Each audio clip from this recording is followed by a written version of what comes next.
Fala aí, gente, que é o Jorge, canal Livro Secreto. Mais um vídeo da série de subgêneros do sci-fi. Dessa vez a gente vai falar de um tema bem mais específico, que é viagem no tempo.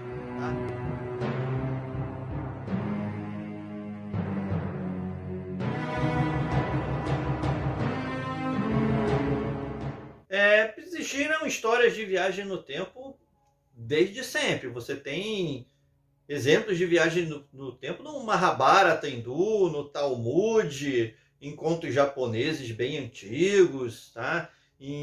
O conto de Natal do Charles Dickens, você tem o Fantasma do Passado, o Fantasma do Futuro, você tem eu não lembro se é um conto ou um livro, do Mark Twain, que chama um Yankee na Corte do Rei Arthur, que tem viagem no tempo. Mas normalmente nesse sentido elas não são ligadas à ficção científica, tá?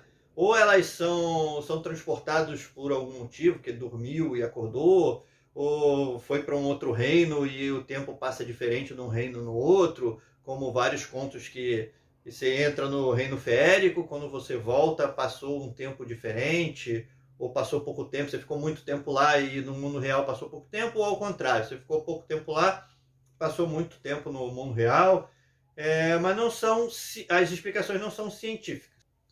O livro que deu origem mesmo ao Viagem no Tempo na ficção científica foi A Máquina do Tempo, do H.G. Wells. Tá? Eu não vou ficar falando muito de livros, porque normalmente a viagem no tempo no sci-fi ela é um detalhe. Dificilmente é a viagem no tempo em si que é o mote da história. O exemplo que você tem que a viagem no tempo determina a história tá no filme tipo Efeito Borboleta, ou O Som do Trovão, que é outro filme de viagem no tempo também. Mas normalmente não é bem a viagem no tempo que dá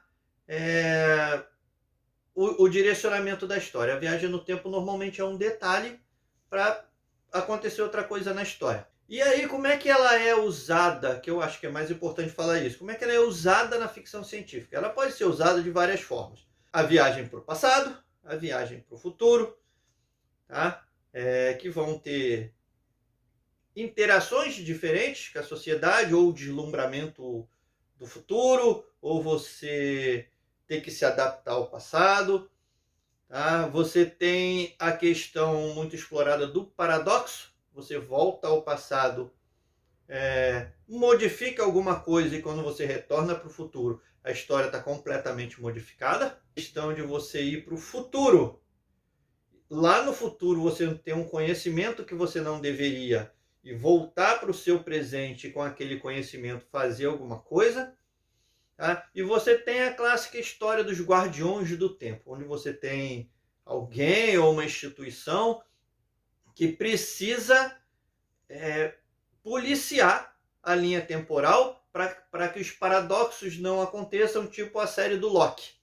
Então, dentro disso aí, a ficção científica ela é explorada em maior ou menor grau, mas normalmente ela é sempre pano de fundo. Pano de fundo. A maioria das histórias a viagem do tempo não é o importante. Nós temos lá uma discussão aqui de uma leitura que a gente fez de La Viajera del Tempo, que é um livro de ficção científica e meio mistério, meio romance do espanhol, tá? É uma novela que tem esse exemplo. Você tem um exemplo de viagem no tempo no Outlander. Você tem alguns exemplos assim que são fáceis de achar, mas eu nem colocaria que a viagem no tempo fosse realmente um subgênero. Ela é só uma marca usada por um motivo ou outro. Então você tem, na explicação científica, você tem a viagem no tempo feita de forma artificial, ou seja, você tem uma tecnologia que permite a viagem no tempo, como na série Túnel do Tempo, que é bem antiga, né? Eles entram na máquina lá e viajam para o tempo, ou no próprio livro do Wells.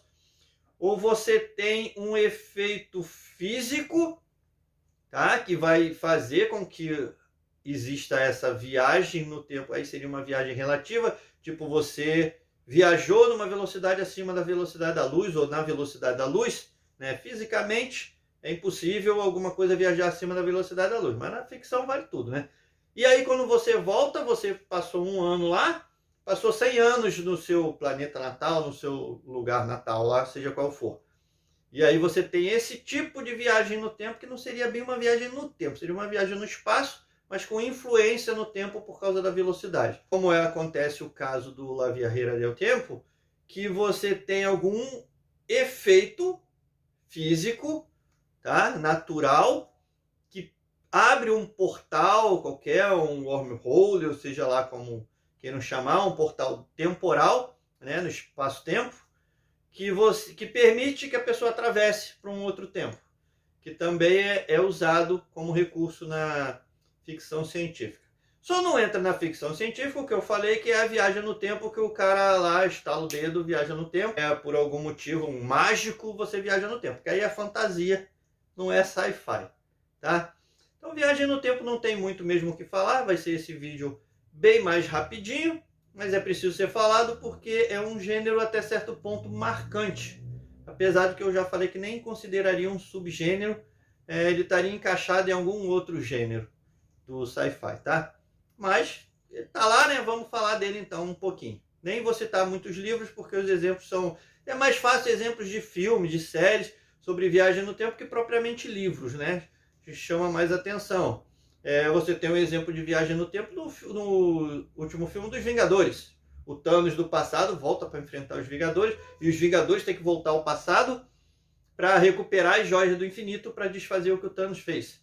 Então você tem a viagem no tempo normalmente usada como um elemento da trama e não como a trama em si, como eu já citei no efeito borboleta, que aí sim a viagem do tempo é o essencial da trama. Mas se você acompanhou a gente até aqui, gostou desse vídeo, deixa aí aquele seu joinha, que ajuda a gente bastante aqui. Se inscreva no canal se não é inscrito, ative as notificações para não perder nenhum vídeo. Compartilhe esse vídeo aí com quem você acha que vai gostar do conteúdo. Coloque ele numa playlist sua e comente aí embaixo que se você gosta dessa vibe de viagem no tempo, se você já leu ou já assistiu alguma coisa de viagem no tempo. Vamos bater um papo sobre o assunto aí, que é sempre legal. Então fica todo mundo bem aí, até o próximo vídeo.